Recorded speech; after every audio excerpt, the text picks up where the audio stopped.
1억도, 태양 핵보다 7배 뜨거운 불덩이. 이걸 대전의 연구소에서 48초간 가둬뒀습니다. 지구에서요. 이게 왜 대단하냐고요?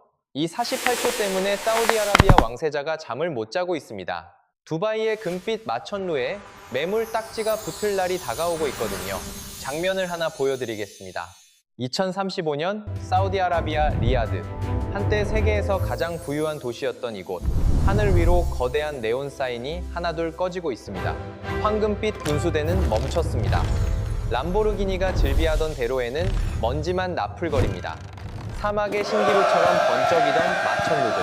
그 유리창에 비치는 건 더 이상 석유 달러의 영광이 아닙니다. 같은 시각 지구 반대편, 대한민국 대전. 전 세계 언론사의 위성 중계차가 한국핵융합에너지연구원을 에워싸고 있습니다. 카메라 플래시가 터집니다. 흰 가운을 입은 과학자가 버튼 하나를 누릅니다. 그 순간 인류 역사상 처음으로 상업용 인공태양이 점화됩니다. 100만 가구에 동시에 전기가 들어옵니다. 석유 한 방울 없이, 석탄 한 조각 없이, 오직 바닷물에서 뽑아낸 수소만으로. 이게 말이 됩니까? 10년 전만 해도 공상과학 영화에서나 볼 법한 장면입니다. 그런데 이 미친 시나리오가 현실로 다가오고 있습니다. 2024년 대한민국의 K스타가 1억도 플라즈마를 48초간 유지하는 데 성공했습니다. 이건 숫자가 아닙니다. 선언입니다. 인류가 드디어 별의 에너지를 훔쳐올 수 있게 됐다는. 오늘 무한도전에서는 이 48초가 어떻게 100년간 세계를 지배해온 석유 제국의 종말을 선고하는지, 그리고 왜 전 세계가 대한민국의 기술력 앞에 다시 한번 무릎을 꿇을 수밖에 없는지 낱낱이 파헤쳐 드리겠습니다. 여러분이 이 영상을 끝까지 보시면 세계 경제 질서가 어떻게 뒤집힐지, 왜 한국이 새로운 먹이사슬의 꼭대기에 서게 될지 완벽하게 이해하시게 됩니다. 자, 본격적으로 들어가기 전에 핵융합이 뭔지 정리하고 갑시다. 핵. 이 단어 들으면 뭐가 떠오르십니까? 체르노빌, 후쿠시마, 방독면 쓴 사람들, 버려진 도시, 수천 년간 썩지 않는 독. 그래서 핵융합이라고 하면 본능적으로 몸이 움츠러드는 분들 많습니다.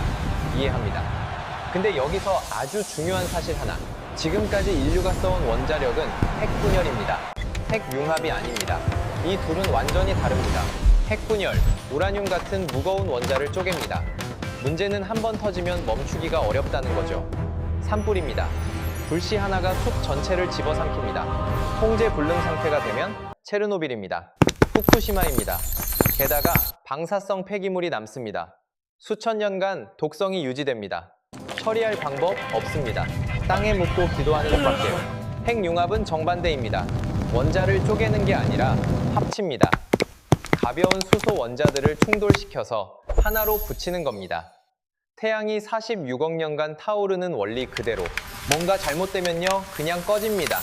가스레인지처럼. 스위치 오프, 끝. 연쇄 반응 없습니다. 폭발 위험 없습니다. 방사성 폐기물 거의 없습니다. 있어봤자 수십 년이면 무해해집니다. 연료는요? 바닷물입니다. 중수소라는 게 바닷물에 들어있거든요. 지구 표면의 70%가 바다잖아요. 사실상 무한 자원입니다. 정리하면 이겁니다. 핵분열은 폭탄입니다. 터지면 끝장입니다. 핵융합은 태양입니다. 꺼지면 그냥 꺼지는 겁니다. 깨끗하고 안전하고 무한한 에너지. 완벽하죠? 그런데 왜 아직 못 만들었을까요? 여기서부터 이야기가 재밌어집니다. 태양이 핵융합을 할 수 있는 이유, 중력입니다. 태양 질량이 지구의 33만 배입니다. 이 어마어마한 질량이 태양 중심부를 짓누릅니다. 그 압력 덕분에 태양 핵 온도가 500만 도까지 올라갑니다. 이 정도면 수소 원자들이 서로 밀어내는 힘을 이기고 충돌해서 합쳐질 수 있습니다. 문제는 지구에는 그런 중력이 없다는 겁니다. 지구에서 핵융합을 일으키려면 중력 대신 온도로 때워야 합니다. 얼마나 높여야 하느냐? 1억도입니다. 태양 핵의 7배, 제철소 용광로의 6만 배. 이 숫자 잠깐 음미해보세요. 1억도. 자, 1억도짜리 불덩이를 어디에 담습니까? 지구상에 1억도를 버틸 물질은 없습니다. 다이아몬드? 녹습니다. 텅스텐? 녹습니다. 뭘 갖다 대도 녹습니다. 그럼 어떻게 해야 할까요? 여기서 인류의 기가 막힌 꼼수가 나옵니다. 담지 않으면 됩니다. 1억도짜리 불덩이를 공중에 띄우는 겁니다. 아무것도 안 닿게. 이걸 가능하게 하는 장치가 토카막입니다. 도넛 모양의 진공 챔버 안에 초강력 자기장을 걸어서 플라즈마를 공중 부양시킵니다. 플라즈마는 전기를 띤 입자니까 자기장에 갇힙니다. 투명한 자기장 병 안에 태양을 가둬놓는 거죠. 이론은 완벽합니다. 문제는 실행입니다. 1억도짜리 플라즈마는 미친 야생마입니다. 날뜁니다. 조금만 균형이 깨져도 자기장 병을 박차고 튀어나가려 합니다. 순간적으로 1억도를 찍는 건 여러 나라가 해냈습니다. 하지만 그걸 유지하는 건 하늘과 땅 차이입니다. 1초 버티기도 힘듭니다. 이 미친 야생마를 48초나 길들인 나라, 대한민국입니다. 이걸 어떻게 해냈는지 잠시 후에 밝혀집니다. 2024년 대전 핵융합연구원 KSTAR가 1억도 플라즈마를 48초간 유지했습니다. 48초요? 고작 48초가 뭐가 대단하냐고요? 여기서 핵융합 물리학의 비밀 하나 알려드리겠습니다. 플라즈마 물리학에서 40초는 마법의 숫자입니다. 왜냐? 40초를 넘기면 플라즈마 내부 입자들이 완전히 평형 상태에 도달하거든요. 쉽게 말해볼까요? 40초 이전까지는 야생마가 미친 듯이 날뜁니다. 발길질하고 머리 흔들고 고삐를 물어뜯습니다. 온도가 들쭉날쭉하고 언제 터질지 모릅니다. 40초를 넘기는 순간 야생마가 드디어 고삐를 받아들입니다. 카오스가 질서로 바뀝니다. 플라즈마가 안정적인 궤도를 찾고 에너지 손실이 최소화되고 진짜 발전이 가능한 상태가 됩니다. 한국의 KSTAR는 그 임계점을 넘었습니다. 48초, 세계 최초. 이건 기록 경신이 아닙니다. 선언입니다. 인류가 처음으로 항성의 에너지를 실용적으로 통제할 수 있다는 증거입니다. 라이트 형제의 12초 비행이 항공시대를 연 것처럼 이 48초가 핵융합 시대를 여는 겁니다. 그럼 한국은 어떻게 이걸 해냈을까요? 두 가지 비밀 병기가 있습니다. 첫 번째 비밀 병기, 초전도 자석. 플라즈마를 가두려면 엄청나게 강한 자기장이 필요합니다. 강한 자기장을 만들려면 전류를 많이 흘려야 합니다. 전류가 많이 흐르면 열이 납니다. 기존 전자석은 이 열 때문에 녹아버렸습니다. 한국은 초전도 기술로 이 문제를 뚫었습니다. 초전도체가 뭐냐? 특정 온도 이하로 냉각하면 전기 저항이 완전히 0이 되는 물질입니다. 저항이 없으니까 열이 안 납니다. 열이 안 나니까 영원히 전류를 흘릴 수 있습니다. K에스탈의 초전도 자석은 영하 269도로 냉각됩니다. 절대 온도보다 4도 높은 수준입니다. 잠깐 이거 생각해보세요. 한쪽에서는 1억도의 불지옥이 타오르고 있습니다. 바로 옆에서는 영하 269도의 얼음 지옥이 공존하고 있습니다. 같은 기계 안에서요. 이 미친 모순을 한국 엔지니어들이 해결했습니다. 두 번째, 비밀 병기, 텅스텐 디버터. 플라즈마가 아무리 자기장에 갇혀 있어도 불순물은 계속 생깁니다. 입자들이 벽에 부딪히고 원자들이 떨어져 나오고 쓰레기가 쌓입니다. 이 쓰레기를 안 치우면 플라즈마 온도가 떨어지고 핵융합 반응이 꺼집니다. 디버터는 이 쓰레기를 배출하는 장치입니다. 문제는 디버터가 플라즈마와 직접 맞닿는다는 겁니다. 1억도짜리 불덩이랑요. 예전에는 탄소를 썼습니다. 근데 탄소는 수소를 빨아들이는 성질이 있습니다. 핵융합 연료인 수소를 탄소 벽이 먹어버리는 겁니다. 연료가 새는 거죠. 한국은 탄소 대신 텅스텐을 썼습니다. 텅스텐, 지구상에서 녹는 점이 가장 높은 금속입니다. 3,400도까지 버팁니다. 자기장 차폐와 냉각 시스템을 결합하면 1억도 환경에서도 견딥니다. 게다가 수소를 안 빨아들입니다. 연료 손실 제로. 초전도 자석으로 야생마에게 고삐를 씌우고 텅스텐 디버터로 마구간을 깨끗이 유지하고 이 두 기술의 조합이 48초의 기적을 만들어냈습니다.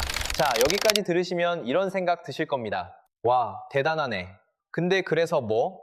솔직히 과학 실험 성공했다고 내 월급이 오르는 것도 아니고 전기료가 내려가는 것도 아니잖아요. 맞습니다.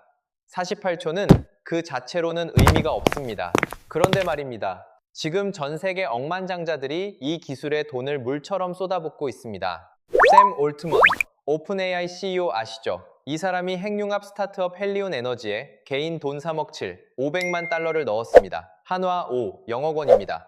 빌 게이츠, 커먼웰스 퓨전 시스템스에 수십억 달러. 제프 베이조스, 피터 틸, 전부 핵융합 스타트업에 베팅하고 있습니다. 이 사람들이 바보입니까? 아닙니다. 그들은 우리보다 먼저 봤습니다. 핵융합 없으면 자기들 사업이 망한다는 걸. 도대체 무슨 일이 벌어지고 있는 걸까요? 대답은 의외의 곳에서 옵니다. 인공지능입니다. 여러분, 챗GPT 한 번 쓸 때 전기가 얼마나 드는지 아십니까? 일반 구글 검색의 10배에서 30배입니다. 챗GPT한테 질문 하나 던지면 소형 전구를 몇 분간 켜둔 것과 맞먹는 전력이 소모됩니다. 별것 아닌 것 같죠? 근데 이걸 전 세계 수억 명이 하루에 수십 번씩 합니다. AI 시대가 본격적으로 열리고 있습니다. 전 세계 데이터 센터 전력 소비량이 폭발하고 있습니다. 2024년 기준 전 세계 데이터 센터가 쓰는 전기, 전 세계 전력 소비의 2%입니다. 별로 안 많아 보이죠? 2030년이면 10%까지 치솟습니다. 한 나라 전체가 쓰는 전력을 데이터 센터 혼자 잡아먹는 겁니다. 문제는 이 데이터 센터가 1초도 멈추면 안 된다는 겁니다. 태양광, 밤에는 꺼집니다. 풍력, 바람 안 불면 꺼집니다. 이런 들쭉날쭉한 에너지로는 AI 시대의 전력 수요를 못 감당합니다. 석유와 석탄, 쓰면 탄소 중립 목표가 박살납니다. ESG 한다고 떠들면서 화력발전소 돌리면 월가에서 난리가 납니다. 남은 선택지가 뭡니까? 핵융합입니다. 24시간 돌아갑니다. 탄소 배출 제로입니다. 연료는 무한합니다. 이건 더 이상 과학자들의 로망이 아닙니다. AI 기업들의 생존 문제입니다. 그래서 실리콘밸리 억만장자들이 미친 듯이 움직이는 겁니다.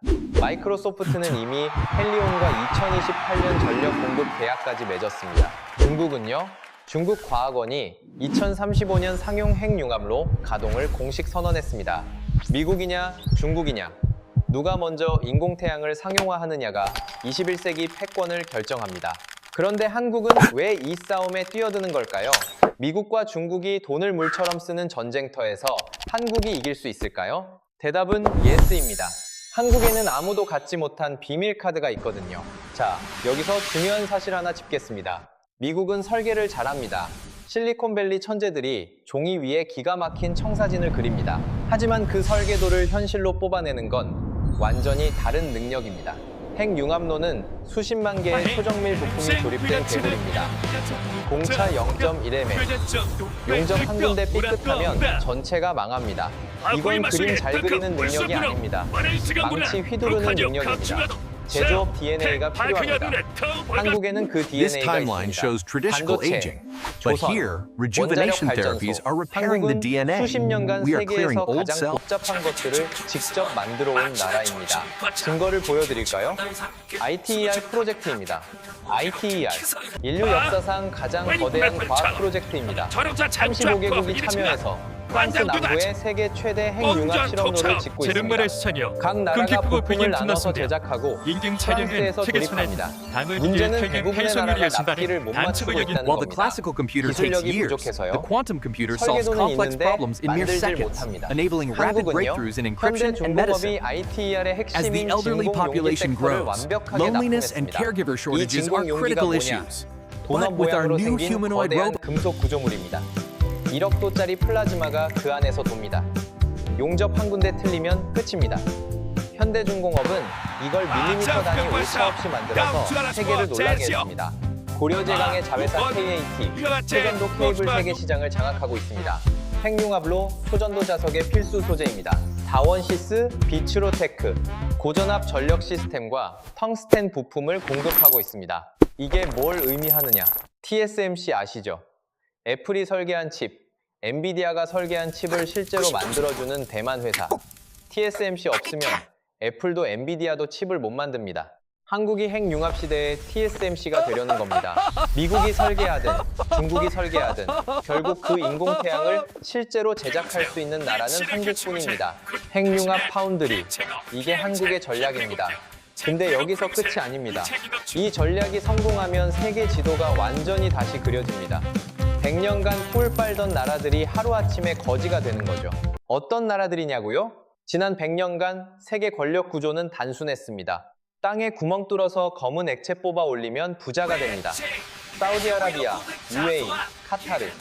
이 나라들은 별다른 기술 없이도 석유 덕분에 세계 최고 부국이 됐습니다. 핵융합이 상용화되는 순간 끝장입니다. 핵융합 연료인 중수소는 바닷물에서 나옵니다. 바다가 있는 모든 나라가 연료를 확보할 수 있습니다. 더 이상 중동에 머리 숙일 필요가 없어집니다. 숫자 하나 보여드릴까요? 바닷물 1리터에서 추출한 중수소, 이걸로 석유 300리터와 맞먹는 에너지를 얻을 수 있습니다. 바닷물 1리터 vs 석유 300리터. 이건 혁명입니다. 사우디아라비아가 왜 지금 네옴시티를 짓고 있는지 아십니까? 왜 갑자기 관광산업에 올인하는지, 왜 IT 기업 유치하려고 안달인지 그들은 알고 있습니다. 석유 시대가 끝나가고 있다는 걸. 1970년대 사우디 석유장관 셰이크 야마니가 남긴 말이 있습니다. 석기 시대는 돌이 부족해서 끝난 게 아니다. 석유 시대도 석유가 부족해서 끝나지 않을 것이다.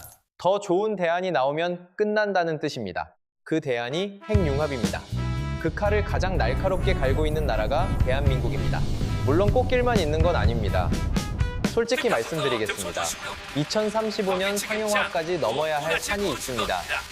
전문가들은 이걸 죽음의 계곡이라고 부릅니다. 첫째, 삼중수소 문제입니다. 핵융합 연료는 중수소와 삼중수소 두 가지입니다.